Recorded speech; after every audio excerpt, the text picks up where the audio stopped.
આપણે જવાબ ના આપી શકીએ એવા હમણાં આ છેલ્લા સ્વાગતમાં જ એક ભાઈ આવ્યો હતો સરપંચ, તેણે રોડ અદલા બદલી કરી લીધી સરપંચ તરીકે. ઘણાએ સાંભળ્યું હશે, કલેક્ટર હોય તો ઘણા બધા, પણ બીજા બધાએ નહીં સાંભળ્યું હોય.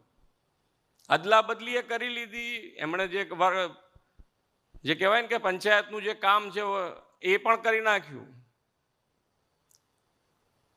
ઓન પેપર બી જે કરવાનું તો કરી દીધું.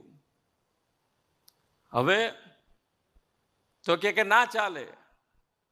કલેક્ટર શું કે ના ચાલે, આ તો એ પંચાયતનું આ જે કામ છે, કાર્ય એ નિયમ વિરુદ્ધનું છે.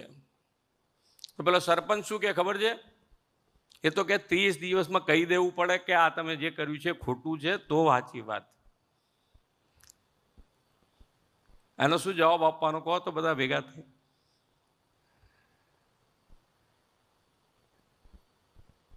એને પાકી માહિતી બધી હતી એમ.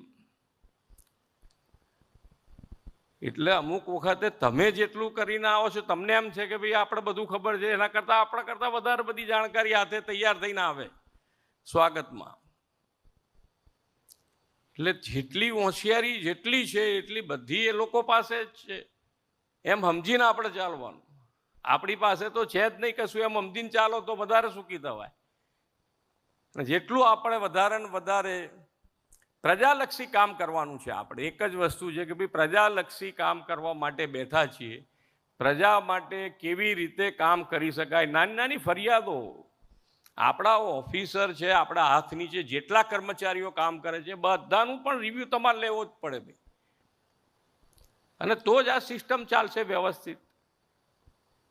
જે દિવસે આઈએએસ માટે કંઈક એક્શન લેવાના આવે, તો જે દિવસે મને લાગે ત્યાં સુધી આઈએએસ ઉપર એક્શનનું મારે સહી કરવાની આવી ને, તો એ જ દિવસે પૂજ્યશ્રીનો સત્સંગ મારા બંગલા ઉપર ત્યાં સીએમ હાઉસ હતો.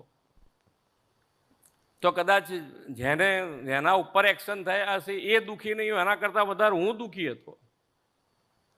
મેં એમને પ્રશ્ન કર્યો કે મેં કહું આવું અમારે કરવું પડે, શું થાય? તો બહુ તકલીફ પડે છે અમને એમ. એટલે તમે એવું ના વિચારતા કે કંઈક એક્શન કરીએ છીએ તો અમને મજા આવે છે, કેવો દાખલો બેસાડી દીધો, એવું નથી ભાઈ.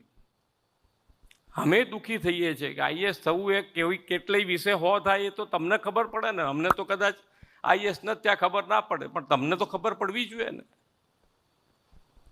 મા બાપની શું પરિસ્થિતિ થાય, પતિ પત્નીની શું પરિસ્થિતિ થાય, છોકરાઓની શું પરિસ્થિતિ